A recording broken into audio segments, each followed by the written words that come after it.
Satisfaction, आज की तारीख में किसी को भी सेटिस्फैक्शन, संतोष नहीं है। ये संतोष में मिलता कहाँ से है? चाहे किसी के पास पैसा है या नहीं है, सारी सुख सुविधाएं होने के बाद भी वो सुखी नहीं है। क्यों सुखी नहीं है? क्या आपने इसका कारण जाना? आप एक अच्छी जॉब कर रहे हैं, आप बहुत ज़्यादा काम भी करते हैं, लेकिन एक मन में जो शांति होनी चाहिए वो आपके मन में नहीं है। इसका एक कारण है कि हमारा भगवान से जुड़ाव का ना होना, भगवान से ना जुड़ना। आजकल लोग कर्म को तो प्रधानता देते हैं, गीता भी कहती है, भगवान श्री कृष्ण का है, लेकिन उन्होंने साथ में क्या है, कर्मण्येवाधिकारस्ते मा फलेषु कदाचन। उन्होंने कहा कर्म तो करो, कर्म के बिना तो जीव एक मिनट नहीं रह सकता, लेकिन फल की इच्छा मत करो। आपने इसका कभी गहराई से सोचा कि फल की इच्छा क्यों ना करें? इसका कारण ये है, वो उनकी जो बातें हैं गीता में, गुण बातें हैं, उसके पीछे कुछ ना कुछ लॉजिक होता है कि जैसे हम कोई कर्म कर रहे हैं, अब हमने फल उससे पॉजिटिव ही सोचेंगे, हम उसका नेगेटिव तो सोचेंगे नहीं। हम कोई भी काम करते हैं उसका हम पॉजिटिव ही पार्ट देखते हैं, नेगेटिव पार्ट नहीं देखते। बहुत कम लोग होते हैं जो सोचते हैं। तो जब हमारे को वो हम काम करते हैं और वो हमें हमारा कार्य पूरा नहीं होता तो हमें निराशा होती है। निराशा से क्या होता है? देखिए गीता में पूरा क्रम से भगवान श्री कृष्ण ने बताया है। निराशा से क्या होता है? आदमी में खिन्नता आती है, उदासीन हो जाता है, डिप्रेशन होने लगता है कि मैंने इतनी मेहनत करी, मुझे सफलता क्यों नहीं मिली। क्योंकि आज के युग में लोगों में पेशेंस की बहुत कमी है। पेशेंस कहाँ से आता है? क्या आपने उसके मूल को समझा? वो आता है भक्ति से। क्योंकि हमारी जो आत्मा है उसकी जो भोजन कह दीजिए, उसकी खुराक कह दीजिए, उसकी परमात्मा है। आत्मा परमात्मा से मिलने के लिए आती है धरती पर। जब जीव वहाँ पर माँ की कोख में रहता है 9 महीने, तो वो कहते हैं कि राम राम जपता है, उसके पूरे 10 जन्म उसको याद आ जाते हैं। ऐसा मैंने भागवत में पढ़ा है। और वो जब उसे ज्ञान होता है कि मेरे से ऐसे ऐसे मैंने कर्म किए हैं, बार बार गर्भ में आना, फिर बाहर आना, कर्म करना, फिर वहीं मर के जाना, ये इस तरीके से चक्रव्यूह चलता रहता है, लेकिन शांति नहीं मिलती। शांति कब मिलेगी? जब आप ईश्वर के नज़दीक जाएंगे। क्योंकि आत्मा खोजने तो परमात्मा को आती है। हम संसार में आते के साथ ही माया हमें घेर लेती है।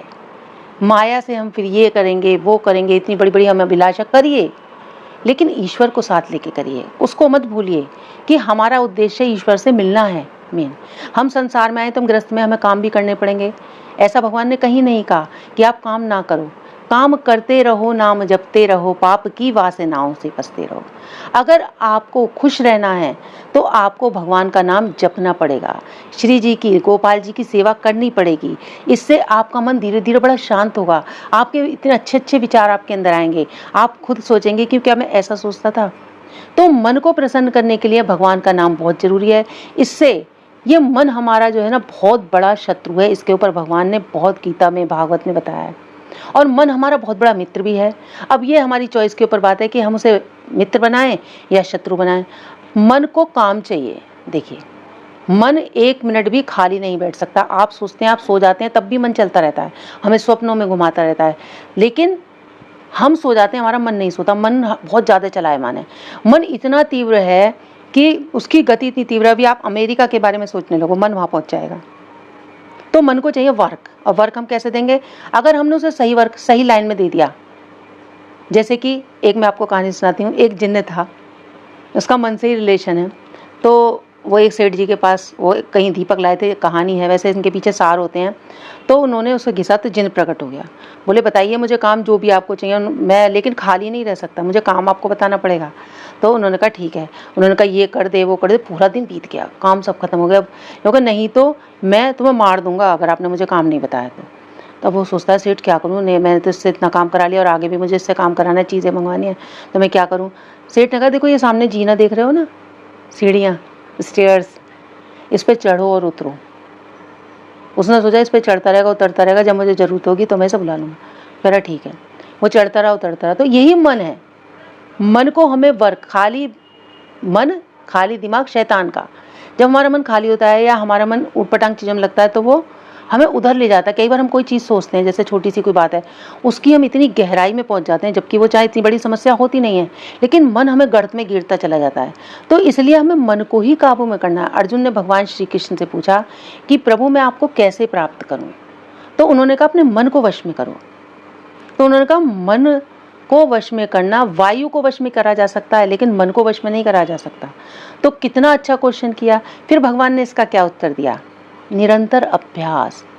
आप किसी भी चीज़ का अभ्यास करते हैं, आप कोई भी काम सीखते हैं, उस पहले शुरू में वो टिपिकल लगता है, फिर धीरे धीरे वो हमें इतना आ जाता है, फिर हम उसमें पारंगत हो जाते हैं। इसी तरीके से धीरे धीरे भक्ति में लगो, धीरे धीरे श्री जी की सेवा करो, उनके ग्रंथ पढ़ो, उनसे प्रेम करो। एक दिन ऐसा आएगा आपका पूरा मन भगवान की भक्ति में लग जाएगा। आपका शरीर काम कर रहा है, आपको पता ही नहीं चलेगा। आपका मन कभी हंसेगा, ये भक्ति के लक्षण है। कभी हंसेगा, कभी मन करेगा रोएगा, कभी आप उनसे बातें करेंगे, कभी मन करेगा नाचो। तो ये एक चरम सीमा होती है, लेकिन इसके तक पहुंचने के लिए हमें मन को ही वश में करना पड़ता है। कर्म करो। बहुत से लोग कर्म को ही प्रधानता देते हैं, जी हम करेंगे तो क्यों प्राप्त नहीं होगा। कर्म करो, परिश्रम करो, ये जरूरी है, लेकिन परिश्रम किसके अंडर करना है आपको ये भी पता होना चाहिए। परिश्रम करते समय हमारा ईश्वर, हमारे भगवान हमारे साथ होने चाहिए, जिससे उसका फल आपको मिलेगा। नहीं तो ये मन हमें इतना गिरा देता है, लोग सुसाइड तक कर लेते हैं। इतनी नेगेटिविटी उनके अंदर आ जाती है, कई बार छोटी समस्या इतनी होती नहीं और उसे इतना बड़ा वो बना लेते हैं।